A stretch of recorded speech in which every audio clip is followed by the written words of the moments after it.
Bom dia, amigo web telespectador, amiga web telespectadora da Altivia TV da internet. Estamos começando mais um Agropapo, o seu talk show do agronegócio. No Agropapo, enfim, você já sabe, você acompanha o setor que vem sendo a exceção positiva da economia brasileira nos últimos anos, o agronegócio. Você fica por dentro das novidades do setor em relação, por exemplo, à política, economia, tecnologia, legislações, enfim, também outros assuntos correlatos ao agro. Afinal de contas, o agronegócio está presente em tudo no nosso dia a dia. Então você acompanha também reportagens e entrevistas, por exemplo, sobre gastronomia, moda, entretenimento, turismo rural, saúde, enfim, saúde, agricultura e pecuária, tem tudo a ver. Bom, e nesta edição de hoje nós teremos aqui a participação mais que especial do Maurício Mendes. O Maurício Mendes, ele é consultor aí, executivo, consultor no agronegócio aí de longa data, especialmente, por exemplo, na área de citricultura, marketing no agronegócio, e o Maurício está aqui justamente para falar sobre esses dois assuntos e muito mais aí para levar conteúdo e conhecimento para você, web telespectador do Agropapo. Maurício, é uma satisfação contar contigo aqui no programa. Satisfação é minha, mano. Muito bem, meu caro. Vamos começar pelo começo. Nessa semana, exatamente, você soltou aí um artigo aí justamente sobre dos segmentos aí no qual você é especialista, sobre a citricultura. Você também aí é consultor do GECONSE, né? Que é o grupo de consultores em citros. Eu gostaria que você pudesse pontuar aí os destaques desse artigo, como é que você avalia o segmento nesse momento, ao que parece justamente por uma questão aí de redução de oferta, então temos um cenário um pouco melhor aí de preços no setor. Como é que você avalia esse sentido, Maurício? Olha, exatamente o que nós passamos, a citricultura passou por 3 ou 4 anos bastante difíceis, em que havia uma tendência de queda de consumo do suco em âmbito mundial. E uma oferta ainda grande de laranja e também de suco nos estoques das indústrias. Isso se inverteu, a curva de consumo está sendo mais alta do que a de oferta. E está coincidindo com uma produção baixa no Brasil e também nos Estados Unidos. Então os preços para os produtores e também o preço do suco no mercado internacional estão subindo, trazendo um alento para aqueles que conseguiram ficar no setor, que não foram muitos, mas que estão então com uma perspectiva boa, e a gente já nota que os investimentos no setor já estão voltando. Mas dentro do seu conteúdo, do seu diagnóstico, você vê isso como uma mudança conjuntural ou tem características estruturais nesse sentido? Eu acho que tem características estruturais, primeiro porque os Estados Unidos estão com a situação, a Flórida especialmente, na produção, numa situação muito difícil, porque eles não estão conseguindo encontrar uma solução para o greening, que é uma doença que ataca os pomares da Flórida, e lá a doença é muito mais grave, mais séria, mais difícil de ser controlada do que aqui no Brasil. Então o impacto para os Estados Unidos está maior. Cria-se assim uma oportunidade que eu acho que é de médio e de longo prazo para os citricultores, para a citricultura brasileira, de se posicionar de novo com uma liderança que deverá ser permanente. Agora, essa questão aí da competição do suco de laranja com outras bebidas que avançaram nos últimos anos, né? Isotônicos, águas gaseificadas, enfim, como é que você avalia isso? O produto perdeu muito espaço, consegue recuperar isso? Como é que você vê? De fato perdeu, e um dos grandes momentos para que isso acontecesse foi a crise financeira mundial, 2008, 2009. Naquele momento as pessoas fizeram economia e o suco de laranja é um produto premium, é um produto destacado, que custa um pouco mais do que essas opções que você disse.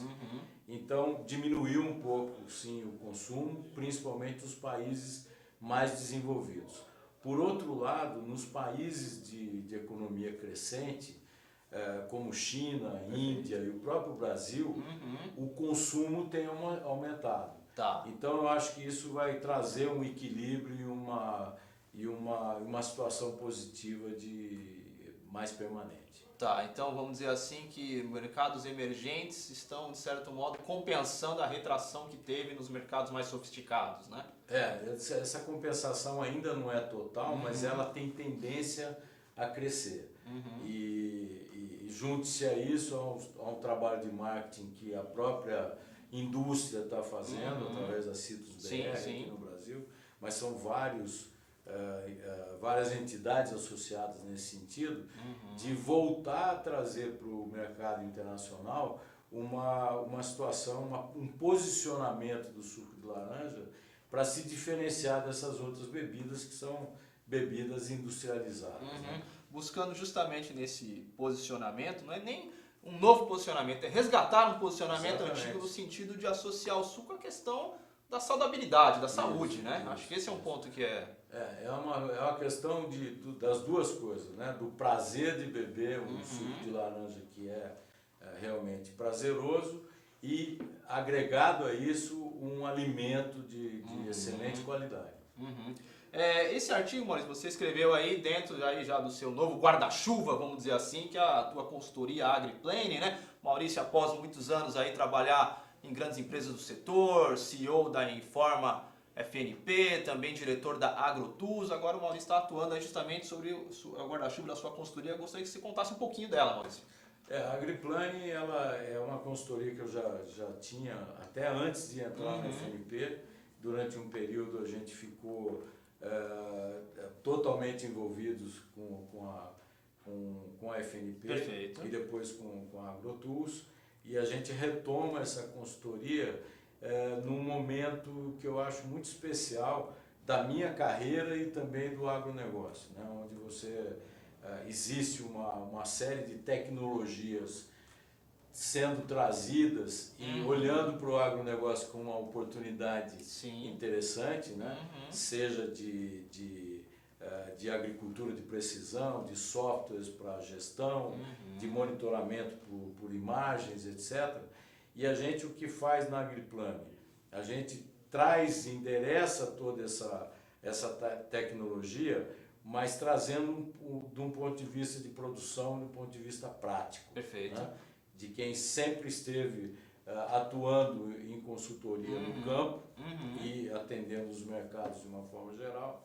Então, o que a gente tenta fazer é exatamente esse link entre a tecnologia e a produção, que eu acho que aí é que dá a liga da coisa. Dá a liga. Né? Existem muitas tecnologias que são criadas por profissionais que conhecem pouco do agro. Né? Eu acho que esse depara a gente consegue fazer essa conexão aí. Essa conexão da usabilidade, da praticidade e do porquê usar e como que isso agrega, essa tecnologia agrega de fato para o desenvolvimento do agro, no sentido principalmente de produtividade, de eficiência, de resultado e com sustentabilidade. Legal, meu caro. Bom, no final do programa você deixa os contatos todos da AgriPlane, mas a gente tem muito assunto aqui para conversar ainda. A gente vai para o primeiro intervalo. No segundo bloco vamos falar da questão do marketing no agronegócio, que você também é um especialista e muito mais, ok? Nós vamos ao primeiro intervalo do Agropapo, seu talk show do agronegócio, aqui na Altivia TV da internet. Reiterando, se você quiser rever este e outros programas, basta digitar Agropapo lá na busca no YouTube. Também não deixe de acompanhar, enfim, a nossa fanpage, que é facebook.com/agropapo, e também o nosso perfil no Twitter, @agro_papo. O Agropapo também está no LinkedIn, no Google+, Google+, e muito mais. Bom, nós vamos ao primeiro intervalo e voltamos já já.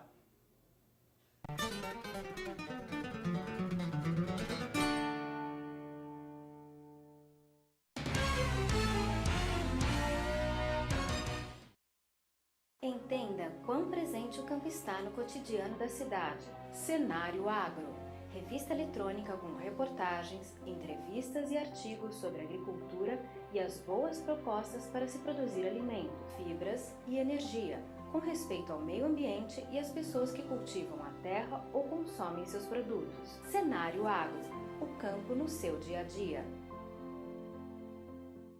A população mundial tem crescido rapidamente e seguirá avançando nas próximas décadas. De acordo com a Organização das Nações Unidas para a Alimentação e Agricultura, até 2050 seremos 9,3 bilhões.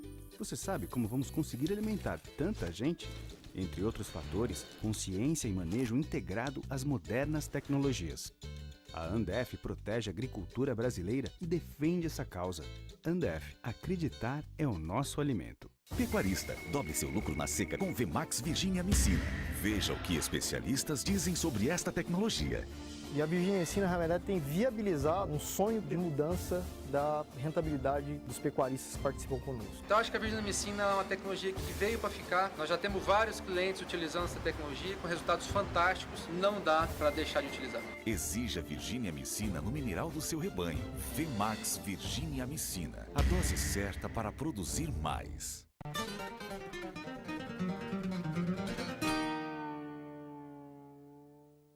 E voltamos com o Agropapo, seu talk show do agronegócio aqui na Altivia, TV da internet. Enfim, você já sabe também, o Agropapo tem dois propósitos, dois grandes objetivos.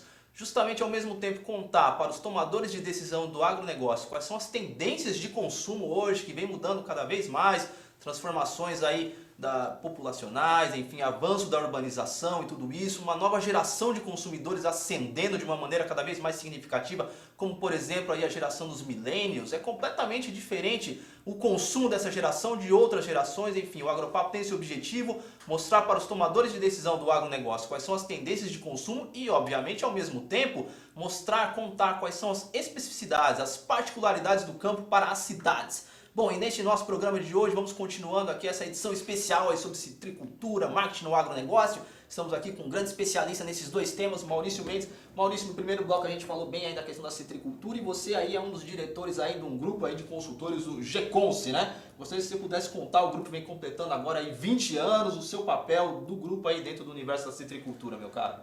O grupo ele foi criado é um grupo de consultores independentes que trabalham com citricultura. E a ideia de se criar o grupo foi de tentar trazer informações e tecnologia de cada um deles, somos 18. Perfeito.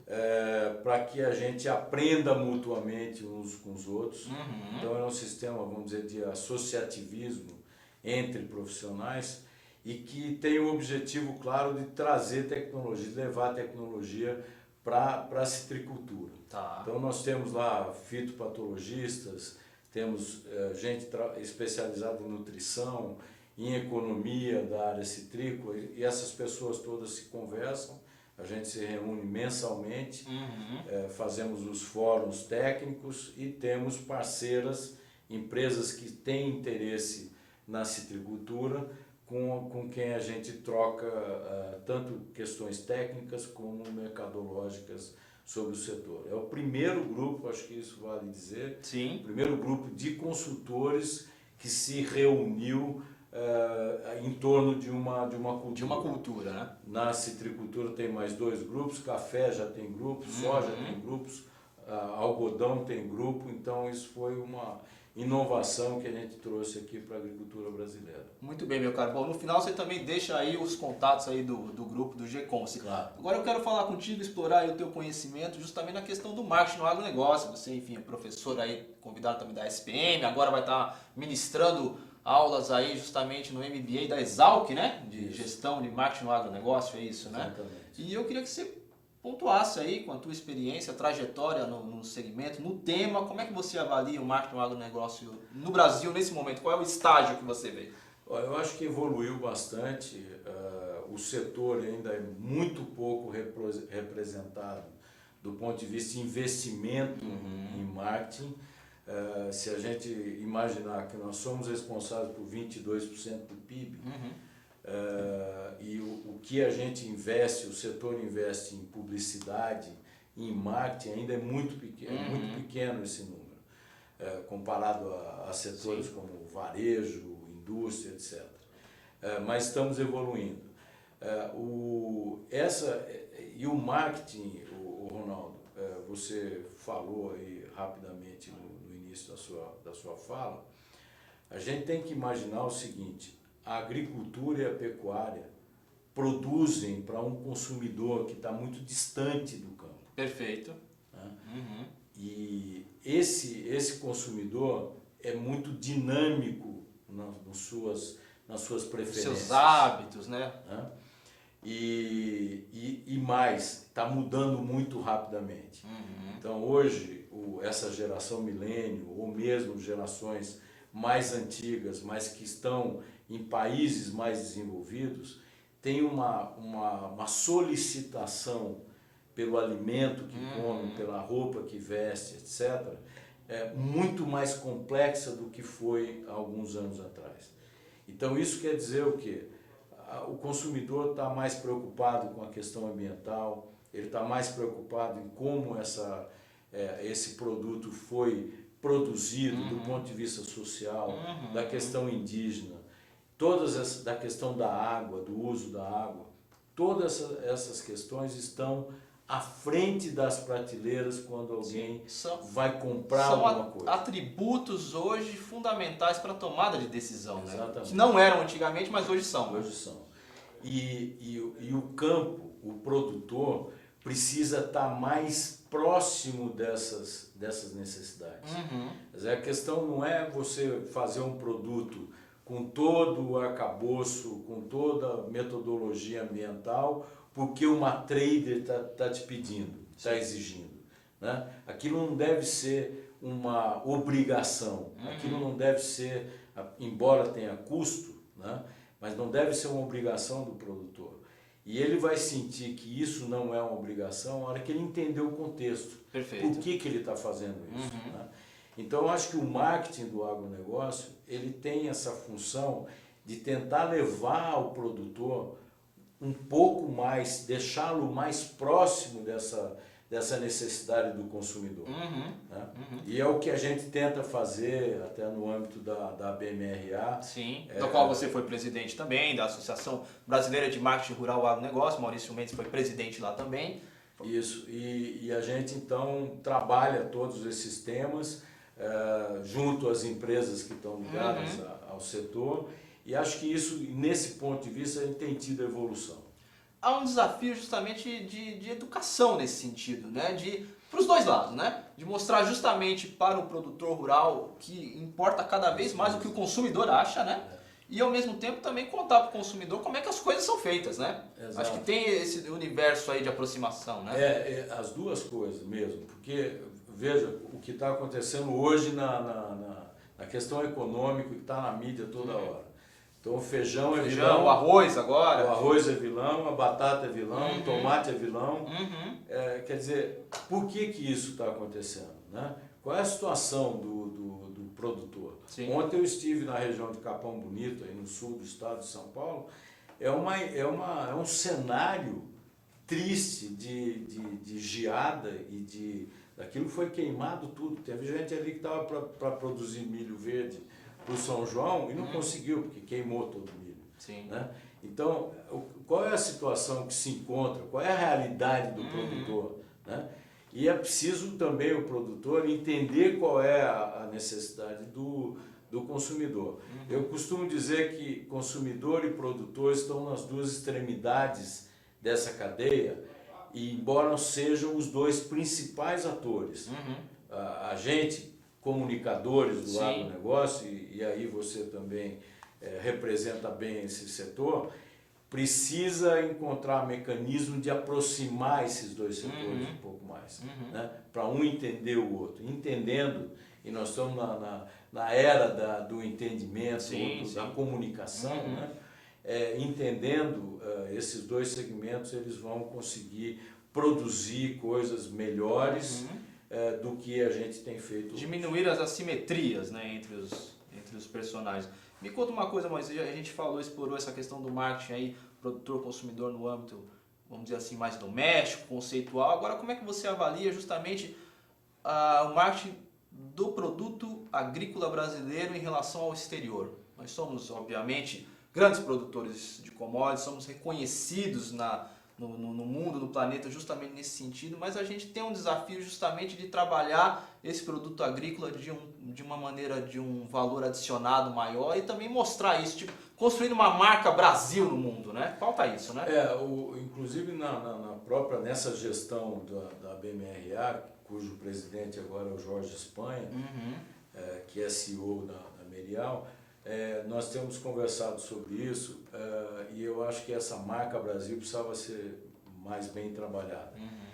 E não é só trabalhar a marca Brasil da commodity, né, da soja Brasil, mas tentar trabalhar um pouco mais a questão da commodity diferenciada do produto final com marca. Né? E aí a questão é muito mais ampla, né, porque depende de uma série de políticas públicas que inclusive façam com que essas commodities sejam trabalhadas aqui. Quer dizer, é um negócio que ainda deveria nos incomodar mais do que incomoda. A Alemanha ser uma das maiores... No café, por exemplo, não tem um pé de exportadores de café e não tem um pé de café. A Itália ser um grande produtor de sapatos, né, com grife, e não ter couro suficiente para isso. Apenas um dado, se o Brasil deixar de exportar couro, wet blue, que é o couro com couro verde, enfim. É um couro verde, quase nenhum trabalho de beneficiamento.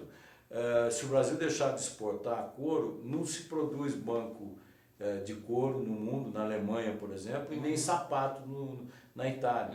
Porque a importância do Brasil nesse mercado de couro é muito grande. Tem um peso estratégico grande, né? Muito grande. Por que não trazer essas indústrias para o Brasil? Né? De fazer com que o couro saia de uma dimensão de toneladas de couro para uma dimensão de quilos de couro trabalhado. Obviamente tem um jogo político, comercial aí, claro, né? Os países também não vão ceder isso de uma maneira muito fácil, mas é preciso começar com uma pequena iniciativa para ir avançando, né? Quem sabe essa nova gestão aí da própria Ministério da Agricultura, como do Ministério das Relações Exteriores, um cara como o Serra e o Blairo, que tem uma cabeça de mais empreendedor, de mais estratégia, que comecem a ver isso de novo. Nós estamos ainda no tempo da Lei Candir, que vale mais a pena exportar uma commodity do que exportar um produto com valor agregado. Porque senão a gente vai continuar num estágio que ainda somos comprados e não vendemos, né? Exatamente. Precisa quebrar esse modelo, né? Exatamente. E o Brasil tem uma oportunidade espetacular nesse setor, Ronaldo, que nós somos um grande player na produção em volume, podemos ser um grande player na produção em valor agregado, e mais do que isso, com qualidade ambiental. Nenhum outro país importante no âmbito da produção de alimentos tem a oportunidade que o Brasil tem de ainda ter quase 70% das reservas naturais, podendo manter essas reservas através do Código Florestal agora. Então a gente poderia ter produtos em volume, em qualidade e do ponto de vista de sustentabilidade como ninguém. Sim, incorporar a questão ambiental aí como um atributo, um diferencial de mercado, né? Exatamente. Acho que esse é um ponto importante. Muito bem, meu cara, a gente está terminando o segundo bloco. No terceiro bloco eu quero explorar aí uma nova iniciativa também sua na área de consultoria aí para um país aí importante também no agronegócio em alguns setores aí, o lácteo principalmente, tudo mais. Como é que esse país aí, que é justamente a Nova Zelândia, está vendo o agronegócio brasileiro, quais são as parcerias que podem ser construídas nesse sentido, ok? Nós vamos a mais um intervalo, último intervalo do Agropapo desta edição. Se você quiser rever esta e outras edições, enfim, basta digitar Agropapo lá na busca do YouTube. Também não deixe de curtir a nossa fanpage, que é facebook.com/agropapo, e também o nosso perfil no Twitter, @agro_papo. Vamos ao intervalo e voltamos já, é rapidinho.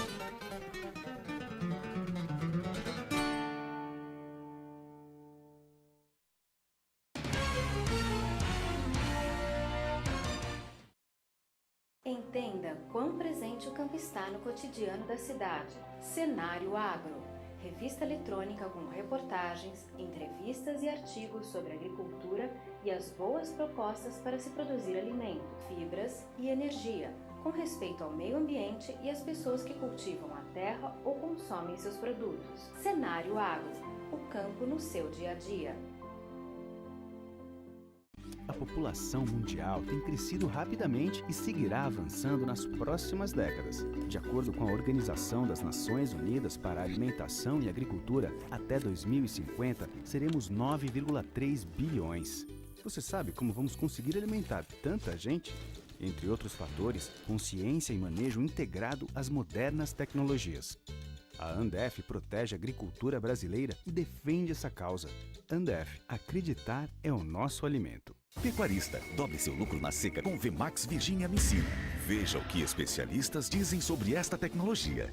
E a Virginia Amicina, na verdade, tem viabilizado um sonho de mudança da rentabilidade dos pecuaristas que participam conosco. Então acho que a Virginia Amicina é uma tecnologia que veio para ficar. Nós já temos vários clientes utilizando essa tecnologia com resultados fantásticos. Não dá para deixar de utilizar. Exija Virginia Amicina no mineral do seu rebanho. Vemax Virginia Amicina. A dose certa para produzir mais.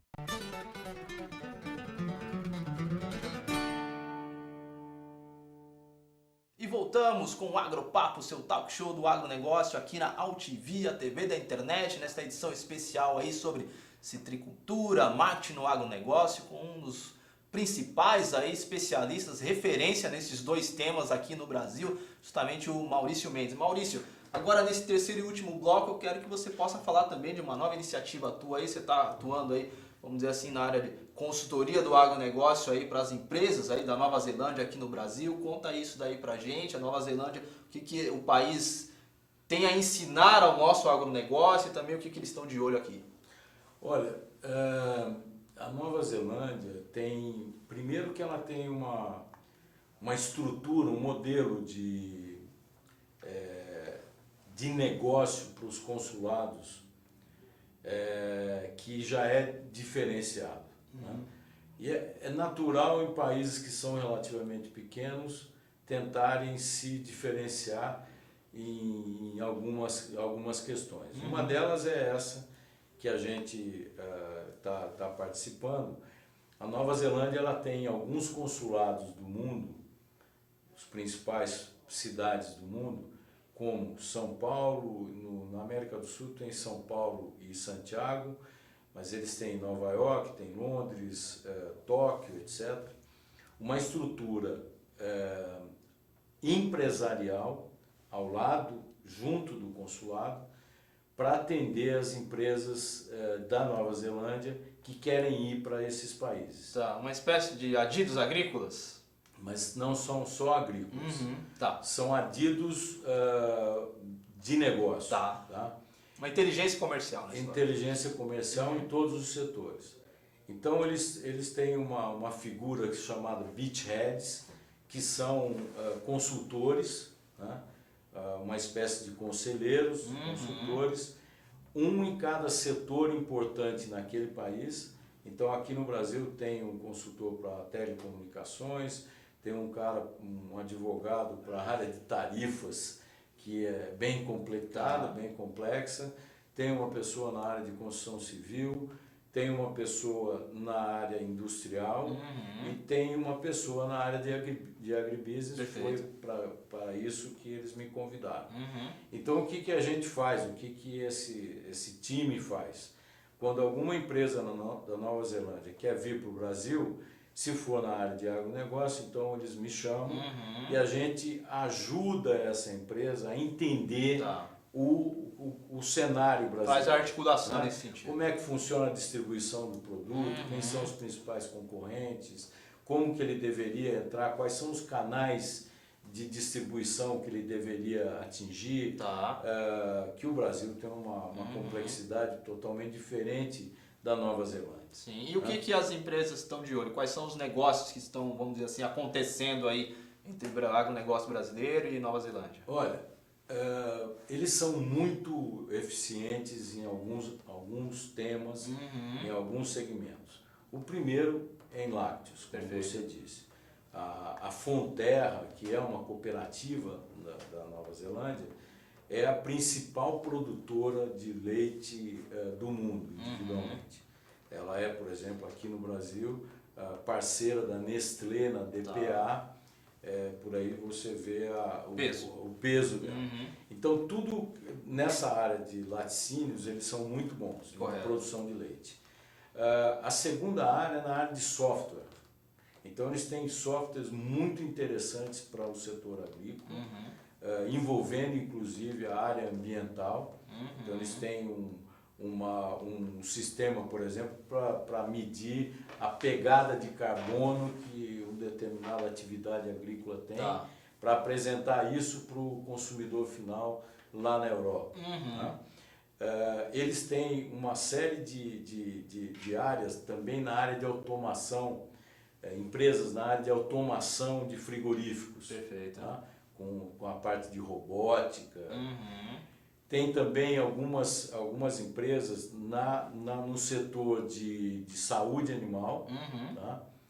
E na área de sementes de forrageiros. Correto. Algumas delas já estão instaladas no Brasil, outras querem se instalar e outras estão ainda aumentando, se consolidando no Brasil. Uma outra área importante é na área de genética animal. Tá. Né? Então, essas são os principais segmentos onde eles estão buscando parceiros no Brasil, parceiros comerciais, e, em alguns casos, fazendo investimento sozinhos, autônomos. Dentro dessa questão, dessa esfera assim, mais qualitativa, como é que você avalia o que o agronegócio da Nova Zelândia teria a ensinar ao agronegócio brasileiro? Eu acho que pelas características que a Nova Zelândia tem, eles têm muito para ensinar para a gente, porque essa fase que nós estamos entrando no país, do agronegócio brasileiro, que é uma fase de tentar crescer verticalmente e não em expansão de área, ou seja, aumentar a produtividade, né? Em que a introdução da tecnologia é um aspecto importante. Eles fazem isso muito bem. Eles têm pouca área e a produtividade deles, principalmente na área pecuária, é muito grande. Então, acho que isso a gente tem muito a aprender com eles. E além de outras áreas, como vinhos, eles têm muito bons, tem variedades interessantes de uva. Então, acho que tem essa aproximação, é uma aproximação bastante interessante. Nós estamos, Ronaldo, ainda a propósito, na BMRA, montando um comitê internacional. Perfeito. Esse comitê vai trazer para um mesmo fórum consulados e câmaras de comércio exterior de países que se relacionam com a agricultura no Brasil, como a própria Nova Zelândia, Chile, Holanda, França, para que esses representantes conversem sobre o marketing do agronegócio. E com uma primeira reunião prevista agora para setembro, em que essas questões que às vezes estão muito isoladas dentro do próprio país sejam... Tem um intercâmbio, né? Tem um intercâmbio entre empresas brasileiras e empresas desses países. Legal, meu caro. Bom, já é um jargão aqui do Agropapo, que boa conversa acaba passando muito rápido. Eu já quero deixar o convite aqui ao vivo para você voltar mais vezes, tem muitos assuntos para a gente poder estar explorando. E agora no final eu quero que você possa deixar os contatos tanto da AgriPlane quanto também do GECONS, por favor. Ok. Bom, a AgriPlane, a melhor forma de acessar o nosso site, que é www.agriplane.com.br, e do GECONS, www.geconse.com.br. Muito bem, meu caro, foi uma satisfação contar contigo aqui no Agropapo. Enfim, o convite já está feito para voltar mais vezes. Voltarei. Muito bem, e assim nós encerramos esta edição do Agropapo, seu talk show do agronegócio aqui na AltVia, TV da internet. O Agropapo, que tem produção, direção e apresentação de Ronaldo Luiz, tem o apoio publicitário da Associação Nacional de Defesa Vegetal ANDEF e também da Fibro Saúde Animal, e a direção jornalística da AltVia do jornalista Alberto Luchetti. Assim encerramos essa edição, voltamos na próxima, um abraço e tchau, tchau!